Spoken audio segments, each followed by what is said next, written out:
नमस्कार। मैं आज आपकी अपनी बेटी निशा फिर प्रस्तुत हुई हूँ। हैप्पी नवरात्रि। जय नवदुर्गा माँ की जय हो। जयकारा माता रानी आपके साथी दरबार में जय। आज माँ भगवती मेरे मुख से अच्छा ही ये बातें ही बोलती हैं। माँ की कृपा से कुछ बातें आपसे शेयर करना चाहती हूँ। जैसे आज के बच्चे माता पिता को तो मानते हैं, तो माता पिता है उनसे मैंने जन्म लिया, पर माता पिता को तो नहीं। वैसे ही हम बच्चे भगवान को तो मानते हैं, पर भगवान की एक विधि है।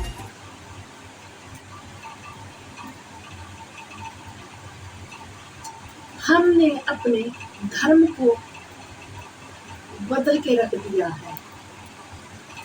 अलग अलग धर्म मान रहे हैं, बच्चे अलग हो गए हैं माँ बाप से, अपने भगवान से बच्चे अलग हो गए हैं।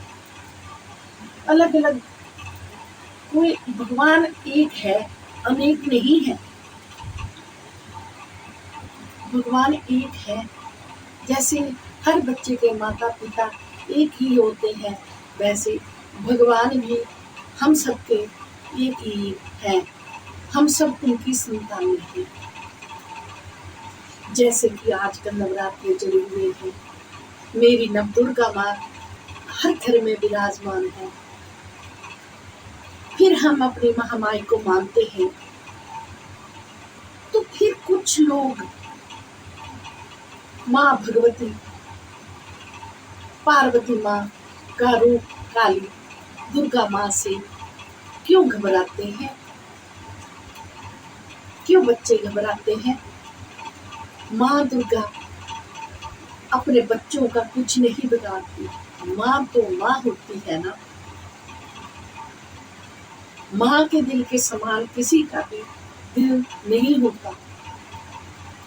माँ कभी अपने बच्चों का बुरा चाहती है? कभी नहीं चाहती। अगर आप उसकी उपासना अच्छे ढंग से करो, अच्छे ढंग से अपनी माँ को पुकारो, तो माँ आपकी क्यों नहीं सुनेगी?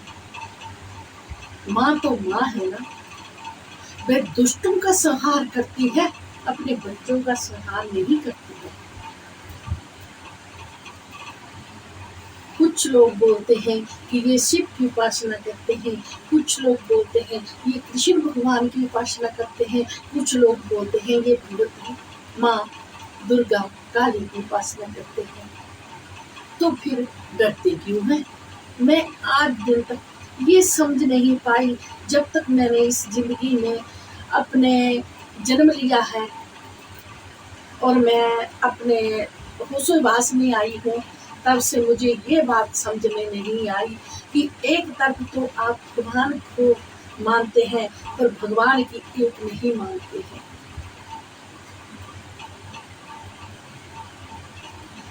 माँ काली हमारी, हम उसकी आराधना करेंगे, पूजा करेंगे, तो माँ हमारे ऊपर खुश नहीं होगी।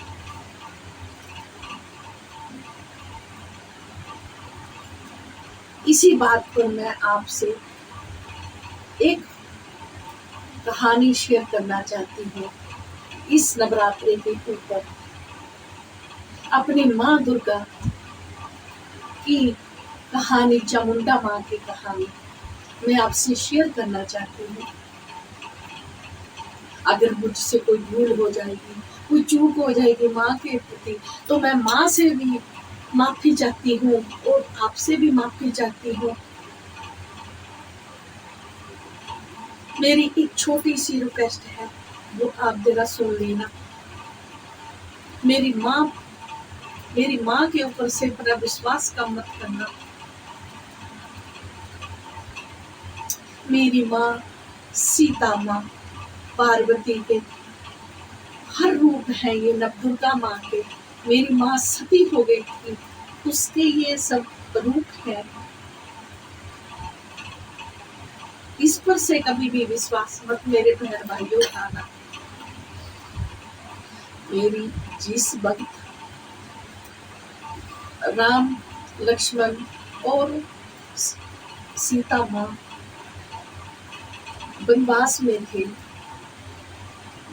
में थे और रावण के हर को मारकर अयोध्या वापस लौट आए थे, तो वे माँ सीता अपनी कुटिया में उपासना कर रही थी, भगवान को आराधना कर रही थी भगवान की।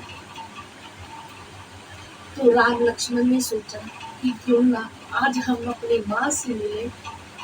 राम ने सोचा बहुत दिन हो गए मैंने अपनी पत्नी सीता मैया के दर्शन नहीं किए, चलो लक्ष्मण आज हम उनसे बात करके आते हैं। वो कुटिया में प्रवेश करे तो माँ ने अपनी आंखें खोली और उन दोनों को देखा, तो उनको देखकर वे हंसी और रोए। तो लक्ष्मण से रहा नहीं गया। लक्ष्मण ने पूछा, मैया हम इतने दिनों के बाद आपसे मिलने आए, आपके दर्शन करने आए, तो आप हमको देखकर हंसी क्यों तो रोई क्यों? मैया ने कहा, लक्ष्मण आपने रावण को मारकर आप आए, मुझे अयोध्या वापस लेकर आए, इसलिए मैं खुश हूँ, इसलिए मैं हंसी। रोई इसलिए हूँ कि रावण तो एक समुंदर पार था तो आपने मार दिया, अब 7 समुंदर पार एक आई रावण है, उसका बड़ा भाई, अगर आप उसको मारो तो मैं जाऊं। राम लखन दोनों सोच में पड़ गए। लक्ष्मण बोलता, भैया अब क्या करें? तो हनुमान आए। हनुमान ने बोला, स्वामी आप क्यों चिंता करते हो, मैं अभी जाता हूँ और उनको मार कर अभी वापस आता हूँ। मैं कहते हैं राम से बड़ा राम का नाम। हनुमान जी ने जय श्री राम कहा और 7 समुंदर पार चले गए। वहां पर उन्होंने देखा कि अहिरावण वहां धूप सेक रहा था, बाहर बैठा हुआ था। हनुमान ने आप देखा ना चाह सीधे उसकी पीठ पर वार कर दिया गदा से अपनी से। तो वह अहिरावण इतना बलवान था, उसने पीठ के ऊपर ऐसे करके हाथ मारा तो उसने हनुमान को अपनी मुट्ठी में ले लिया। जब हनुमान उस मुट्ठी में से बाहर नहीं आ रहे थे तो उन्होंने एक मच्छर का रूप धारण किया। मच्छर का रूप धारण किया तो ये हमारी हाथों की उंगलियों की लकीरों में जो छेद पड़ते हैं उनमें से हनुमान हमारे बाहर आए और वे वापस आए तो श्री राम से बोले कि स्वामी मैं तो गया था, मैंने उस पर वार भी किया परंतु मैं उसको नहीं मार सकता, वो बहुत बलशाली है, तो मैं ऐसे उसकी मुट्ठी में से निकल नहीं सका, ऐसे निकल कर स्वामी आया हूँ, अब मैं थक गया हूँ, अब मैं विश्राम करना चाहता हूँ। राम ने बोला, हनुमत आपने इतना हमारे लिए किया, आप जाओ विश्राम। जब फिर राम लखन इसमें पड़ गए कि अब हम 7 समुंदर पार, तब तो हमारे साथ पूरी सेना थी, हनुमान की पूरी सेना थी, तब तो हम एक समुंदर पार चले गए थे, अब 7 समुंदर सीता मैया कैसे पार करें? लक्ष्मण जी ने कहा, सीता मैया बोलती है, स्वामी आप मत परेशान हो, मैं आपको पार लगाती हूँ। सीता मैया ने अपना विराट रूप अपनी सखियों को बुलाकर अपना विराट रूप निकाला और एक एक एक टांग एक तरफ रख दी, एक सात समुंदर पार रख दी। तब सीता मैया हमारी जब राम को कहा कि श्री राम स्वामी, आप एक टांग से चढ़कर और मेरी बालों की चोटी को से छलांग लगाकर दूसरी टांग से आप पार उतर सकते हो। तो श्री राम ने वैसा ही किया। तभी कहते हैं जो हमारी औरतें हैं, ये उनके ये हम जब हम झाड़ू लगाते हैं ना, सीता मैया हम झाड़ू लगाते हैं ना, तो उन बालों का वो झाड़ू बना हुआ है, तो हमारी लक्ष्मी का अवतार है वह झाड़ू। हम शाम को वे झाड़ू नहीं अपने घरों में लगाते हैं। और जब औरतें अपने सिर को ढककर झाड़ू लगाती हैं, जो जितनी बुराइयां, जो कितनी कोई बलाएं, बुरी आत्माएं होती हैं, वे सभी झाड़ू से वह लक्ष्मी उनको बाहर निकाल देती हैं। तो कहते हैं कि औरतों को कभी भी उसकी चोटी से कभी खींचना नहीं चाहिए, ये महापाप है। क्योंकि जब हम शादी करके औरतों को घर पे लाते हैं तो लक्ष्मी का अवतार होती है। जब हम सीता मैया चली गई तो राम लखन ने भी बोला कि ये तो हमसे मुश्किल ही होगा। तो सीता मैया ने बोला, स्वामी कोई बात नहीं, आप देखो कि मैं क्या करती हूँ। सीता मैया 16 साल की लड़की बनकर पहाड़ों की चोटी पर, चामुंडा माता वहाँ पहाड़ों की चोटी पर बैठ गई। जब वे बैठी तो जो अहिरावण था, उसका मंत्री था, उसने उसको देख लिया। वो झट से अपने स्वामी के वहां गया, अहिरावण के, और कहा, स्वामी एक सर्व सुंदरी पहाड़ों की चोटी पर बैठी है, वो आपके लायक है, आप उसको ग्रहण करें। तो अहिरावण ने बोला कि जाओ और उसको लेकर मेरे पास लेकर आओ। तो वे वहां पे गए लेकर गए। तो वहां पे वापस अहिरावण के पास गया। उसने कहा, वो बोलते हैं महा कि मैं किसी के पुकारने पर नहीं जाती। तो अहिरावण ने गुस्से में कहा, जाओ उसको साली को बालों से घसीट कर लेके आओ। तभी कहते हैं जो पुरुष नारी को बालों से घसीटता है वह अहिरावण का अवतार है। अहिरावण तो माँ के पास वे सेना लेकर गया।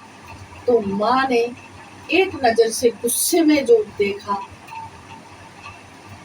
जब उन्होंने बालों को घसीट कर लाने की बात कही, माँ ने एक बार गुस्से में देखा, वे वही धराशायी हो गई। माँ को तो गुस्सा आया ही था कि उसके जो बच्चे हैं कुछ गंदी सोच, नेगेटिव सोच वाले, गंदी सोच वाले, उन्होंने गुस्से में उसको बाहर ढेर कर दिया। फिर अहिरावण गया, खुद किया, तो उन्होंने माँ पर आक्रमण करना चाहा। माँ ने सबको मारती गई। तब अहिरावण की सेना में 2 लड़के थे, रक्त और बीज नाम के।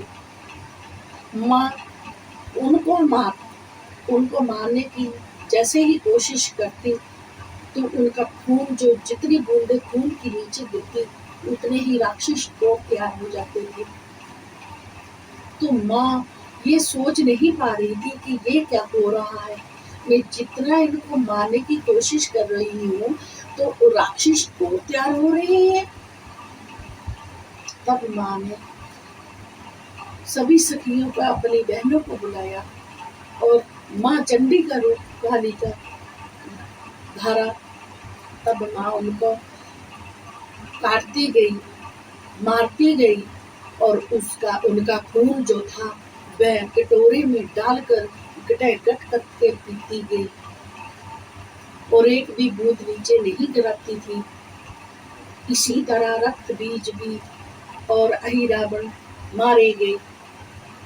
जब वे मारे गए तो माँ को इतना गुस्सा था, उससे गुस्सा सहन नहीं हो पा रहा था। तो माँ उनको मारते मारते, काटते काटते माँ देवी देवताओं की तरफ भी चली गई। जब माँ वहां चली गई तो सभी देवी देवता त्राहिमाम करते ब्रह्मा के पास गए कि ब्रह्मा बचा लो हमें, माँ को बहुत गुस्सा आया है। ब्रह्मा जी बोलते, मैं तो कुछ नहीं कर सकता, माँ को इतना गुस्सा आया है, हम विष्णु के पास चलते हैं। तब माँ विष्णु सभी ब्रह्मा भी विष्णु के पास गए। विष्णु ने भी कहा कि माँ को इतना क्रोध आ गया है, अब तो भोलेनाथ हमारे शिव शंकर ही उनको शांत करा सकते हैं, ये हमारे बस का नहीं है। जब वे भागकर शिव शंकर त्रिलोकीनाथ के पास गए तो त्रिलोकीनाथ ने एक आप देखा ना चाह, वे झट से उसके पांवों में गिर गए। क्यों? तब पार्वती का धारण कर चुकी थी माँ दुर्गा का। इतना क्रोध आ गया था माँ को। जब माँ ने पांव जब ऐसे आगे को रखना चाहा तो देखा कि मेरे स्वामी मेरे पैरों के नीचे पड़े हैं।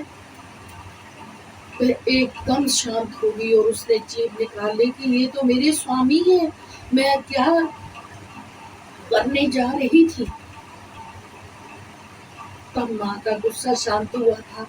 मेरे भाई बहनों, माँ तो माँ होती है, कभी ये मत सोचो कि वह उसकी उपासना कर रहे हैं, वह उसकी उपासना कर रहे हैं, वह शिव की उपासना कर रहे हैं, वह उसकी।